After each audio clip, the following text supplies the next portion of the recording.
Okay, we are looking at section 4.6. One of the things we're going to look at is the fundamental theorem of algebra. We're going to be looking at pairs of complex zeros.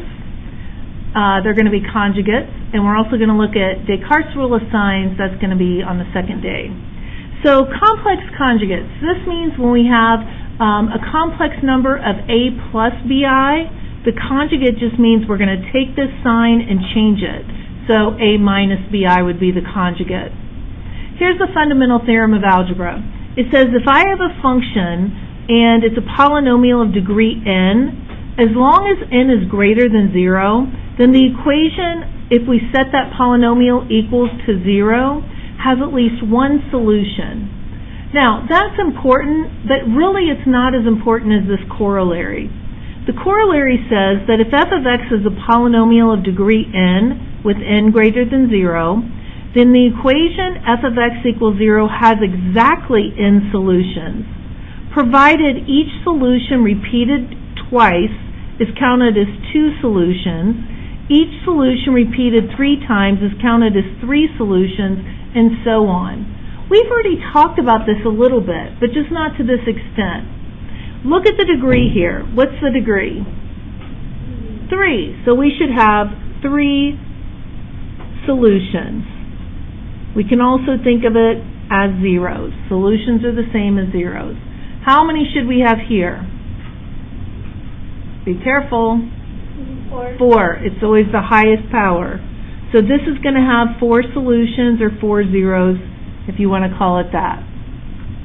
Alright, now we're going to look at how do we find all the zeros. And this is something that we've done before. If I have something that has 3 terms, a polynomial with 3 terms is called a trinomial. A lot of times trinomials can just be factored from the beginning. Zeros means I'm going to set the function equal to 0. I'm going to set up my double parentheses. What times what will give us x to the 4th? X squared times x squared.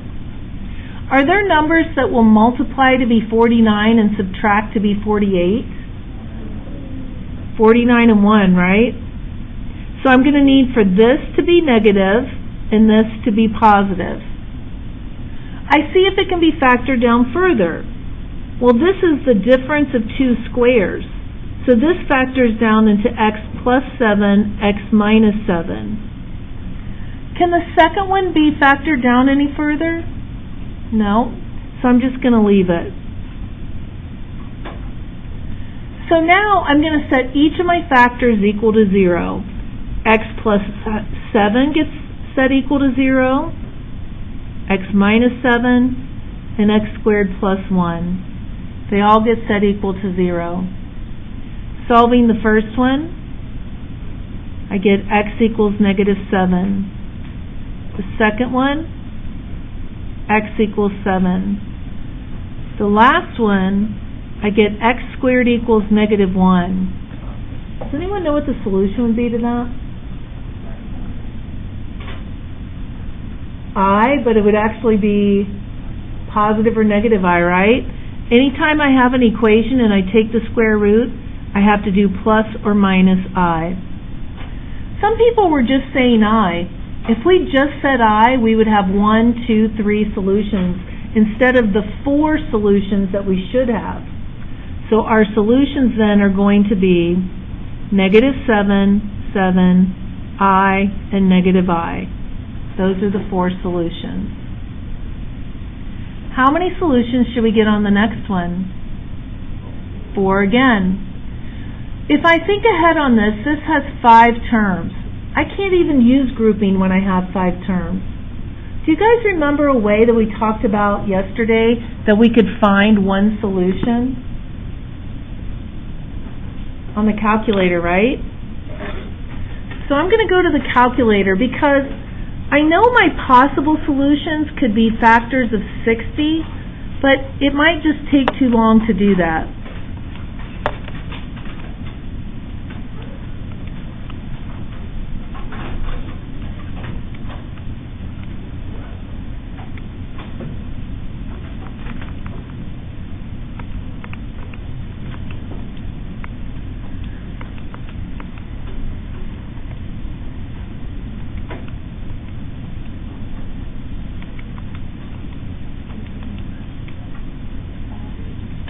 Alright, so once I have this typed in, always make sure you have it in there correctly.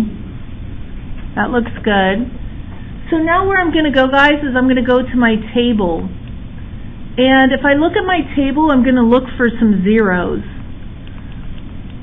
First zero I come to is -2. Another zero I found is 3. So my table is showing me 2 zeros, but that's all it's showing me. I have to find all the zeros. Well, I know -2 is one of my zeros. So I'm going to go -2, and then 1, -3, 6, 2, -60. I bring down the 1, that's -2. -5, that's 10, 16. That's going to be -32, -30, 60, and 0. So now I'm left with this. This would be my constant, this would be my x, this would be my x squared, and this would be my x cubed. It's still pretty difficult to factor if I have x cubed. Do I know another zero? What's another zero we know? Shreya? 3. So I can go ahead and I can do 3 with what's left over. See, this is what we've got right now.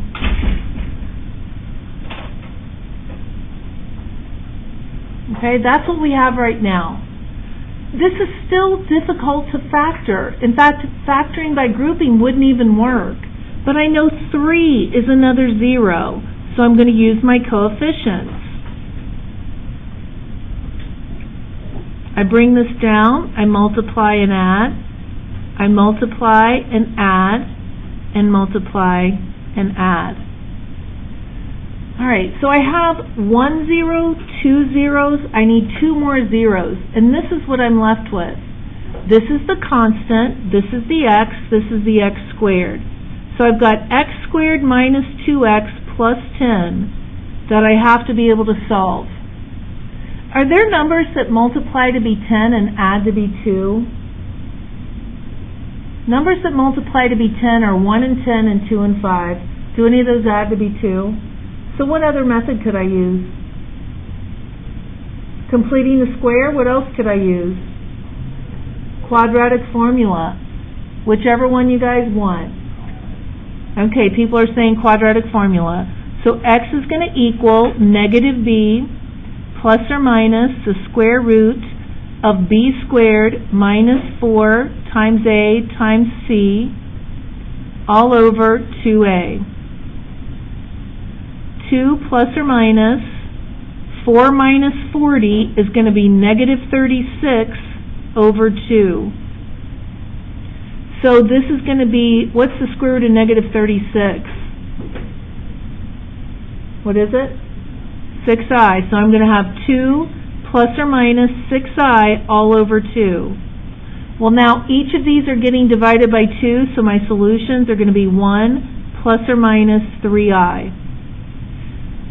So here I'm going to list all my solutions. -2, 3, 1 plus 3i, and 1 minus 3i. Those are my solutions. Besides completing the square, I could do this on my program. I'm going to check it. 1, -2, and 10. Now, this one is not going to tell me what the answer is because the mode has not been changed so that it will show me imaginary solutions. But now it should. 1, -2, and 10. And it shows me the solutions now. 1 plus 3i and 1 minus 3i. Okay? So there are my 1, 2, 3, 4 solutions. Alright, just a couple more. The complex conjugates theorem. This theorem says that if I have a polynomial function with real coefficients, and if a plus bi is an imaginary zero of the function, then a minus bi must also be a zero of the function. This is the same thing as it was with the irrational conjugates theorem. Now we're talking about complex conjugates theorem. So if 3 plus 2i is a 0, what is the other 0? 3 minus 2i has to be the other one. Alright, so now a different problem. It's saying use the sum and product method to find the quadratic equation that results in a solution of 2 minus 5i. If 2 minus 5i is a solution, what else must be a solution? 2 plus 5i. The sum product method I showed you goes like this.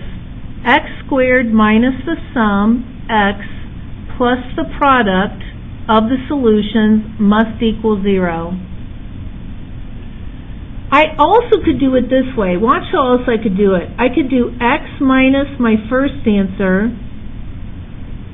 times x minus my second answer. Would you want to have to multiply all that out though? It's pretty difficult to do. But this way makes it easy. What is the sum of these two? What do you get if you add those two, you guys? 4. To find the product, they're binomials, so I'm going to have to FOIL them. 2 times 2 is 4. The outers is plus 10i. The inners is negative 10i. And the last times the last is negative 25i squared. What's I squared?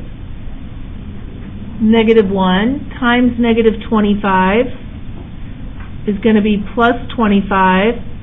These two would give me 0, so 29 is going to be my product. So now plugging it back in, it's going to go x squared minus the sum x plus the product, and that should be the quadratic equation that results in a solution of 2 minus 5i. I just want to double check it. If I'm taking a quiz over this, I want to make sure it's right. So my A value is 1, B is negative 4, C is 29. Yep, that's the equation that gives me those solutions of 2 plus 5i and 2 minus 5i. Okay? Any questions over any of that? All right.